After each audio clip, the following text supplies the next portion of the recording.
কেউ আপনাকে আপনার মালিকানাধীন সম্পত্তি থেকে বেদখল করতে যাচ্ছে, ওই মুহূর্তে আপনি কি করবেন? আপনি কি দেওয়ানি মামলা করবেন নাকি ফৌজদারি মামলা করবেন? এই বিষয় নিয়ে আজ কিছু আইনগত আলোচনা করব।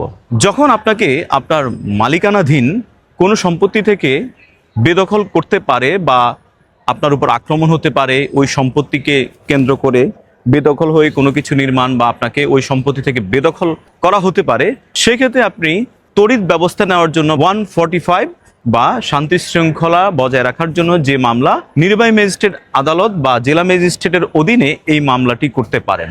সেক্ষেত্রে আদালত উভয় পক্ষকে স্থিতি অবস্থা বজায় রাখার জন্য বা স্ট্যাটাস কোর নির্দেশ দেবেন এবং দুই পক্ষকে নির্দিষ্ট তারিখে আদালতে হাজির হয়ে বক্তব্য দেওয়ার জন্য সময় দেওয়া হবে। 145 মামলার প্রধান উদ্দেশ্য হচ্ছে আদালত সেখানে আপনাকে যাতে করে বেদখল করা না হয় এবং যাতে করে ওখানে শান্তি শৃঙ্খলা বজায় থাকে সেই ব্যবস্থা আদালত নেবেন। তবে এক্ষেত্রে শর্ত হচ্ছে যিনি মামলা করবেন বাদী, তাকে পূর্ববর্তী 2 মাস ন্যূনতম ওই সম্পত্তিতে তার দখল ছিল এটি আদালতকে প্রমাণ করতে হবে। অর্থাৎ তাকে এটা প্রমাণ করতে হবে যে তিনি পূর্ববর্তী 2 মাসের অধিক সময় ওখানে ছিলেন এবং তার নামে টাইটেল আছে, অর্থাৎ এই জায়গাটার মালিকানা তিনি। সেক্ষেত্রে আদালত আদেশ দেবেন যে ওই সম্পত্তিতে নিষেধাজ্ঞা জারি করবেন বা যেটিকে আমরা বলি স্থিতি অবস্থা বা উভয় পক্ষ যে যে অবস্থায় আছে ওই অবস্থায় থাকতে নির্দেশ দেবেন। বিবাদী যখন হাজির হবে সেক্ষেত্রে আদালত নির্দিষ্ট শুনানি পরে আদালত চূড়ান্ত রায় দেবেন।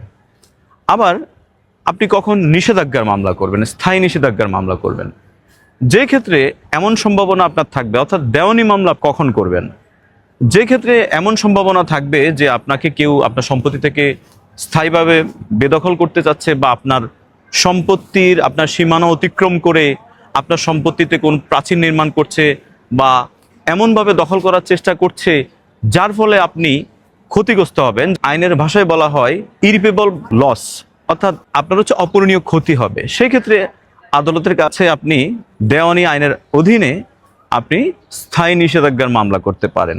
স্থায়ী নিষেধাজ্ঞার মামলা করার পর আদালত অপরপক্ষকে অর্থাৎ বিবাদীকে সমন দেবেন। আপনি মামলা করার পর যদি দেখেন যে আপনার ওই জায়গায় যে কোনো কিছু নির্মাণ হয়ে যাচ্ছে বা বিবাদী অসৎ উদ্দেশ্যে কোনো কিছু নির্মাণ করার চেষ্টা হচ্ছে, সেক্ষেত্রে আপনি আদালতের কাছে অর্থাৎ আপনার আইনজীবী আদালতের কাছে অস্থায়ী নিষেধাজ্ঞার একটি দরখাস্ত দেবে। তখন আদালত ওই মামলা নিষ্পত্তি হওয়া পর্যন্ত উভয় পক্ষকে বা বিবাদীকে আদেশ দেবেন যে এই জায়গা দখল কিংবা কোনো কিছু নির্মাণ করা যাবে না।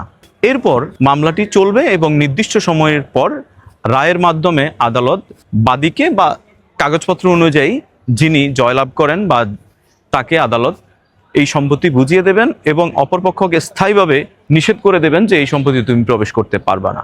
অর্থাৎ আপনি কোনো জায়গায় বেদখল হওয়ার সম্ভাবনা দেখা দিলে আপনি যদি তড়িৎ ব্যবস্থা চান, যে কোনো মুহূর্তে আপনার সম্পত্তি বেদখল হতে পারে, সেক্ষেত্রে আপনি 145 যেটা আমরা 145 ধারা বলি ফৌজদারি কার্যবিধির, আপনি এডিএম কোর্টে মামলা করতে পারেন। আবার যদি স্থায়ী প্রতিকার চান সেক্ষেত্রে আপনি দেওয়ানি আদালতে চিরস্থায়ী নিষেধাজ্ঞা বা স্থায়ী নিষেধাজ্ঞার মামলা করতে পারেন। তবে উভয় ক্ষেত্রে আপনার ওই সম্পত্তিতে টাইটেল বা আপনার সম্পত্তিতে আপনার মালিকানা সেটি আপনাকে প্রমাণ করতে হবে।